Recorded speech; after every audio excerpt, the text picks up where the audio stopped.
శ్రీ సత్యసాయి జిల్లా ధర్మవరం నియోజకవర్గం ముదిగుబ్బ సర్కిల్ పరిధిలోని పట్నం ఎస్ఐ రాజశేఖర్ను పోలీస్ శాఖ నుంచి తొలగించినట్లు కర్నూలు రేంజ్ డీఐజీ కోయ ప్రవీణ్ ఆదేశించడంతో జిల్లా ఎస్పీ వి రత్న ఉత్తర్వులు జారీ చేశారు.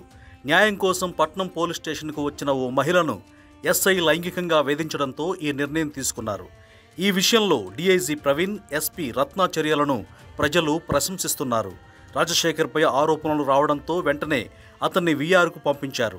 తర్వాత శాఖాపరమైన విచారణ జరిపి బాధిత మహిళ పట్ల అతను వ్యవహరించిన తీరు వాస్తవమని తేలడంతో డీఐజీ ఆ ఎస్ఐని ఏకంగా సర్వీసు నుంచే తొలగిస్తూ సంచలన నిర్ణయం తీసుకున్నారు. పులివెందుల జెడ్పీటీసీ ఉప ఎన్నికను అత్యంత సమర్థవంతంగా నిర్వహించి మంచి పేరు తెచ్చుకున్న డీఐజీ తాజాగా మహిళను వేధించిన ఎస్ఐని ఉపేక్షించకుండా కఠినంగా వ్యవహరించి ఏకంగా పోలీస్ శాఖ నుంచే తొలగించడంతో మరోసారి రాష్ట్ర వ్యాప్తంగా కోయ ప్రవీణ్ పేరు చర్చనీయాంశమవుతోంది.